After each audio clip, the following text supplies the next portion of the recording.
Veamos, el Rasputín de Anastasia tiene un objetivo claro: destruir a los Romanov. El real, bueno, no le cayó muy bien a la aristocracia, pero eso no significa que quisiera acabar con ellos. Al menos, no directamente. Bienvenidos a mi canal. Tu diablo de confianza.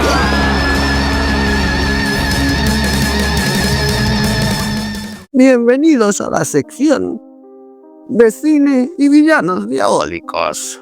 Hoy vamos a hablar de Rasputín, el villano de Anastasia, y de la verdadera persona que fue Rasputín en la vida real. ¡Ay, Rasputín! ¡Qué gran villano fuiste! ¡Qué pena que te acabaras desintegrando! Rasputín, el hombre, el mito, y probablemente el zombie más persistente de la historia. ¿Alguna vez te has preguntado cómo este místico ruso pasó de ser un sanador a convertirse en el villano de una película animada? Hoy en Cine y Villanos Diabólicos analizaremos a Rasputín, el Rasputín de Anastasia y al verdadero Rasputín. Esta imagen no le hagáis caso a quitarla. ¿Era realmente un villano o simplemente un tipo que tuvo una mala situación y estaba en el momento equivocado, en el sitio equivocado? Agárrate, porque esto se va a poner intenso. En la película de Anastasia, Rasputín es la definición de un villano clásico, rencoroso, con poderes oscuros y con una canción tan pegadiza que la escucharás hasta en tus peores pesadillas. Ay, no nos olvidemos del murciélago, porque claro, ¿qué villano no necesita una mascota sarcástica? Hablemos del diseño de Rasputín. Lo curioso es que la película de Anastasia lo convierten en un hechicero resentido, que literalmente vendió su alma para vengarse de los Romanov. Básicamente un contrato infernal, mi especialidad. Pero, ¿es esta versión fiel a la historia real? Spoiler, no tanto, pero me encanta su energía caótica. Y aquí tenemos a Grigori Rasputín, o mejor llamado el monje loco. Ahora hablemos del Rasputín real. Fue mucho más que un personaje animado. Este hombre nació en Siberia, sobrevivió a una infancia difícil y de alguna manera se convirtió en el consejero espiritual de la familia Romanov. Fue un gran salto, de pastorear cabras a codearse con los zares. Rasputín era un tipo peculiar. Se decía que tenía poderes de sanación, algo que la zarina Alexandra adoraba, especialmente cuando se trataba de su hijo Alexei, que sufría de hemofilia. Claro, también se decía que Rasputín tenía un gusto muy amplio por el vino, las mujeres y la fiesta. Básicamente era un influencer de su época. Pero aquí está el giro.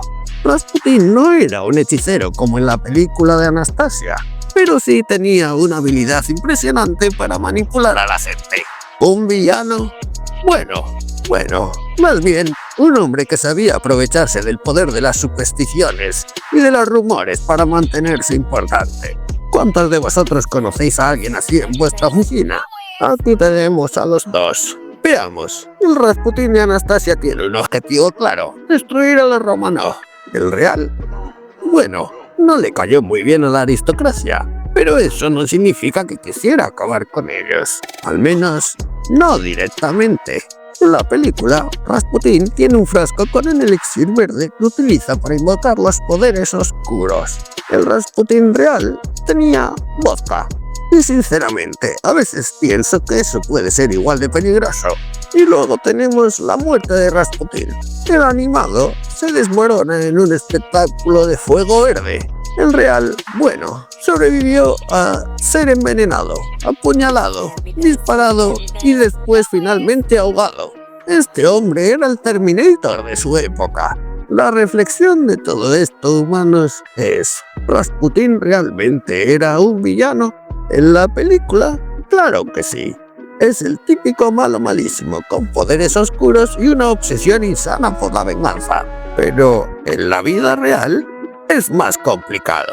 Rasputín era un hombre rodeado de rumores, muchos de ellos exageradas probablemente por sus enemigos. ¿Quería el poder? Sí. Era manipulador, definitivamente. Pero al final, lo que realmente le convirtió en un villano fue la narrativa a su alrededor. Y eso, mortales, es una lección para todos. Los rumores pueden ser más poderosos que cualquier elixir mágico. Ay, Rasputin, tanto en la animación como en la vida real, es un recordatorio de que no necesitáis poderes para dejar una marca en la historia. A veces solo se necesita ser un poco astuto, un poco carismático también, y bueno, tener una tolerancia al moscafueras de este mundo. Así que la próxima vez que veas a Anastasia, recuerda que detrás de un villano hay un hombre real. Y detrás de ese hombre, una historia que arde más que el infierno. Nos vemos en el siguiente episodio de Cine y Villanos Diabólicos. Y recordad, mortales, no todo villano necesita un contrato infernal. Pero si lo necesitan, aquí estaré. Así que no os olvidéis de eso. Fue horrible cuanto sentí al ver trozos de mí. No despierto jamás de esa noche sin ti.